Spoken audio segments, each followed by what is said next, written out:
Hello everyone, स्वागत है आप सभी विद्यार्थियों का आज की क्लास के अंदर। और आज की क्लास आप सभी विद्यार्थियों के लिए बहुत ज़्यादा इम्पोर्टेंट होने वाली है, क्योंकि इसके अंदर जो है हम आपको अपने पॉलिटिकल के जितने भी इम्पोर्टेंट प्रश्न बनते हैं बोर्ड एग्ज़ाम के लिए एक एक चैप्टर करके हम आपको कवर करवाने वाले हैं। रट्टा लगा लेना इन प्रश्नों के, क्योंकि ये आपको जो है परीक्षा में मिलने वाले हैं। ये प्रश्न बार बार पूछे जाते हैं और बोर्ड परीक्षा की दृष्टि से महत्वपूर्ण है, तो आपको इन प्रश्नों को अपनी नोटबुक में नोट ज़रूर करना है। एक नोटबुक लगा लीजिए आप, उसके अंदर आपको जो है इन प्रश्नों को लिखना है। डेली क्लास आएगी, फिक्स टाइम होगा, ठीक है, उसके हिसाब से आपको पढ़ना है और इनको जो है आपको नोट करना है अपनी नोटबुक के अंदर। देखिए विद्यार्थियों, ये प्रश्न आपके लिए बहुत ही ऐसे है ना, देख देख के किताबों से और पेपरों से निकाले गए हैं ताकि आपके अच्छे अंक बन सकें पॉलिटिकल के अंदर। अगर आप इन प्रश्नों को कवर कर लेते हो तो आपको 95 नंबर इस सब्जेक्ट में लेने से कोई नहीं रोक सकता आपको। इसके अंदर मैं 11 महत्वपूर्ण प्रश्न करवाने वाला हूँ इस चैप्टर के। बाकी आपको मैं PDF प्रोवाइड करवा दूंगा। अदर इसके अंदर कुछ प्रश्न बनते हैं या MCQ, उसकी क्लासें तो मैंने ले रखी है MCQ क्वेश्चन की, तो वो भी क्लास आप ज़रूर देख लेना। देखिए प्रश्न हमारे सामने दिया हुआ है, आज़ादी के बाद भारत के सामने विकास के कितने मॉडल थे। वेरी वेरी मोस्ट इम्पोर्टेंट प्रश्न है, पूंजीवादी मॉडल और समाजवादी। तो भाई आपको याद रखना है, दो मॉडल थे, कौन कौन से थे, पूंजीवादी मॉडल और समाजवादी मॉडल, ठीक है। उसके बाद देखिए प्रश्न संख्या 2 है अपनी, किस राज्य में लोहे अयस्क का विशाल भंडार था। वेरी वेरी मोस्ट इंपॉर्टेंट प्रश्न है, तो उड़ीसा, ठीक है, ये आपको याद रखना है भाई। उसके बाद देखिए नेक्स्ट प्रश्न अपना है, वामपंथी नेता दक्षिणपंथी विचारधारा में अंतर लिखिए, ठीक है। दोनों में अंतर लिखना है, ये मैं आपको जो है PDF के माध्यम से करवा दूंगा, ठीक है। जब मैं आपको ये PDF आपको जो प्रोवाइड करवाऊंगा तब उसके अंदर मैं ये करवा दूंगा, लेकिन आपको नोट करना है इस प्रश्न को कि वामपंथी तथा दक्षिणपंथी विचारधारा में अंतर लिखिए, ठीक है। वेरी वेरी मोस्ट इंपोर्टेंट प्रश्न है। बॉम्बे प्लान क्या है, वेरी वेरी मोस्ट इंपोर्टेंट प्रश्न है अपना ये। सभी प्रश्न इंपॉर्टेंट है, जो मैं 11 आपको करवा रहा हूँ ये आपको नोट कर लेना, ठीक है। 1944 में बॉम्बे उद्योगपतियों का एक समूह इकट्ठा होता है जो नियोजित अर्थव्यवस्था को चलाने के लिए संयुक्त प्रस्ताव रखता है। उसे क्या कहा गया था, बॉम्बे प्लान कहा गया था, ठीक है। ये आपको याद रखना है, वेरी वेरी मोस्ट इंपोर्टेंट प्रश्न है। उसके बाद देखिए पंचवर्षीय योजना क्या है। पंचवर्षीय योजना के बारे में पूछ रहा है, तो ये बताना है पंचवर्षीय योजना क्या है। प्रथम पंचवर्षीय योजना जो है 1951 से 56 पंचवर्षीय योजना हर 5 वर्ष के लिए केंद्र सरकार द्वारा देश के लोग के आर्थिक और सामाजिक विकास के लिए शुरू की जाती है, ठीक है। नाम से पता चल रहा है कि क्या है, पंचवर्षीय यानी 5 वर्ष, ठीक है।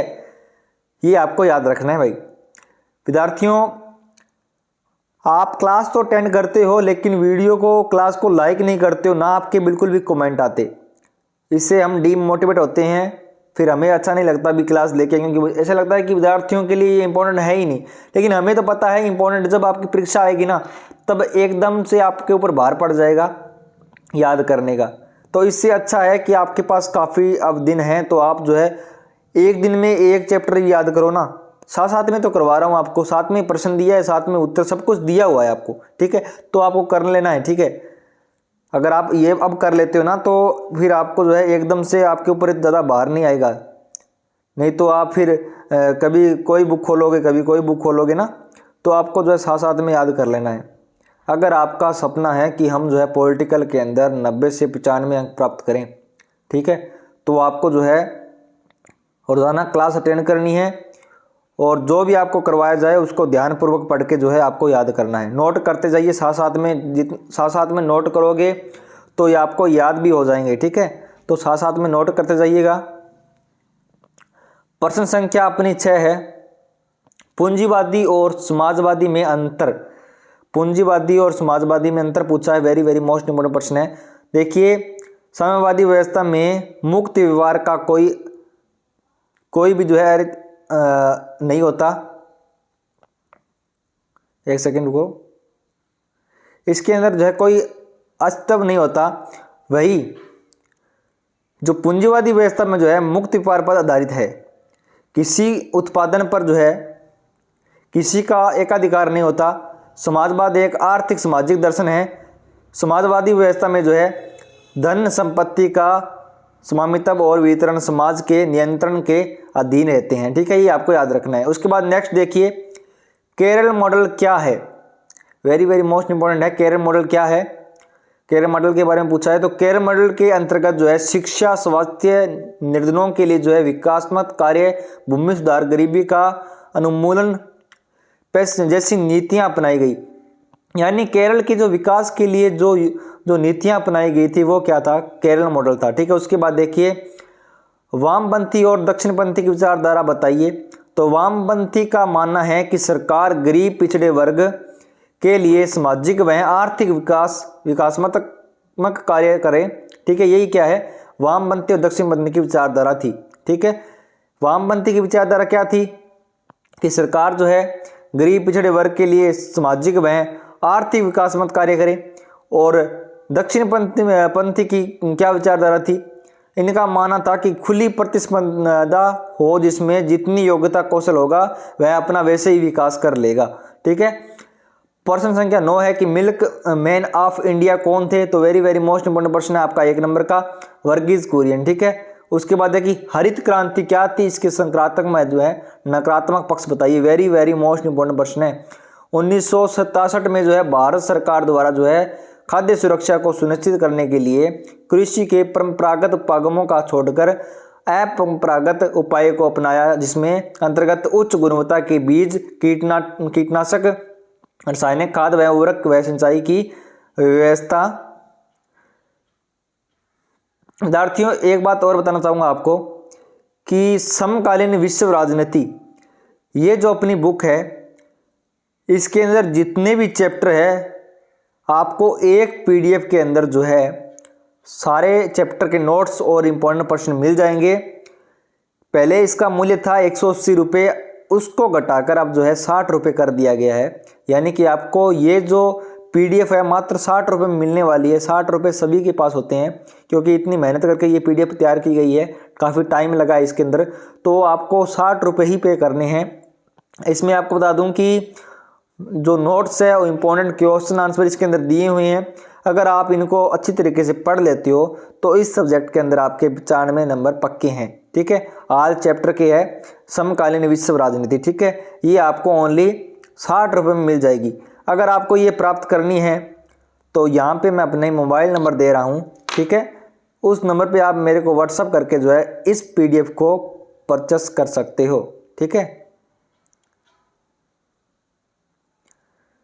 ये अपने मोबाइल नंबर है 9352726467। ठीक है, इस नंबर पे आपको व्हाट्सअप करना है और आपको ये पीडीएफ के बारे में बता देना है और जो पेमेंट है वो करके उसका स्क्रीनशॉट लेके व्हाट्सअप कर देना है। आपको तुरंत जो है ये पीडीएफ मिल जाएगी।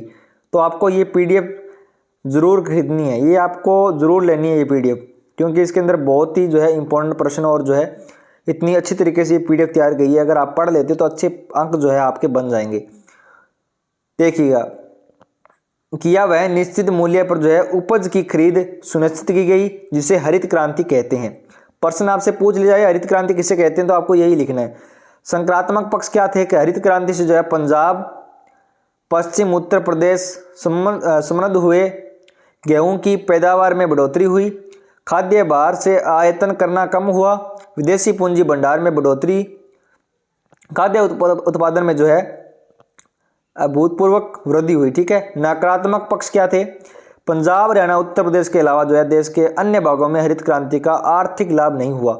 छोटे किसानों व भू स्वामियों में जो है आर्थिक फासला और बढ़ गया। भूमि की जो है उपजाऊ जो क्षमता थी वो कम हो गई थी क्योंकि अधिक कीटनाशक का प्रयोग किया गया था। ठीक है, प्रश्न संख्या 11 है कि योजना आयोग की स्थापना कब हुई थी। तो स्थापना जो है मार्च 1950 में हुई थी। भूमि सुधार क्या होता है, ये वेरी वेरी मोस्ट इंपोर्टेंट प्रश्न है, आपको कर लेना है। विद्यार्थियों डेली रोजाना जो है आपकी क्लास आएगी। ठीक है, तो आपको जो है डेली क्लास को अटेंड करना है और चैनल को सब्सक्राइब जरूर करना है, बेल आइकन को प्रेस करना है ताकि जो आने वाले चैप्टर की वीडियो है उसका नोटिफिकेशन आपको मिलता रहे। डेली आपको क्लास मिल जाएगी। आप हमारे चैनल पे देख लेना, जब भी आप विद्यालय से आते हो घर पे तो उसके बाद आप यूट्यूब पे जाके देखो, सर्च करो RK स्टडी पॉइंट 99, उसके बाद आपको क्लास मिल जाएगी। उसमें टाइम दिया होगा, अभी क्या टाइम को जो है क्लास आने वाली है, कोई टाइम हो सकता है। आपको विद्यालय से आना है, विद्यालय से आके सर्च करना है RK स्टडी पॉइंट 99। जब सर्च करोगे, नीचे स्क्रॉल करोगे तो नीचे उसका जो है नोटिफिकेशन आया होगा भी इतने टाइम जो है, ये टाइम पे जो है क्लास होने वाली है और इस सब्जेक्ट की होने वाली है। तो जुड़े रहना अपने इस क्लास के अंदर, यानी कि इस चैनल के साथ जुड़े रहना ताकि आपके जो है अच्छे अंक प्राप्त हो।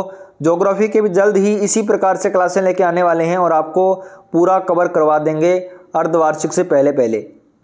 ठीक है, तो आपको जुड़े रहना है हमारे चैनल के साथ और हमें लेके आने हैं 95 नंबर, यानी कि इस सब्जेक्ट के अंदर जो अपना पॉलिटिकल साइंस का सब्जेक्ट है, इसको मजाक में मत लेना, बहुत हार्ड सब्जेक्ट होगा। यानी कि प्रश्न कई बार ऐसे पूछ लिए जाते हैं जो कि बुक के जो है अध्याय में से बीच में से प्रश्न बन जाते हैं, तो बहुत दिक्कत आएगी अगर आप अच्छी तरीके से याद नहीं करते हो। तो सपना है अच्छे परसेंटेज बनाने का, तो साथ में मिलके पढ़ो और जुड़े रहना चैनल के साथ। मिलेंगे नेक्स्ट क्लास के साथ। जय हिंद, वंदे मातरम।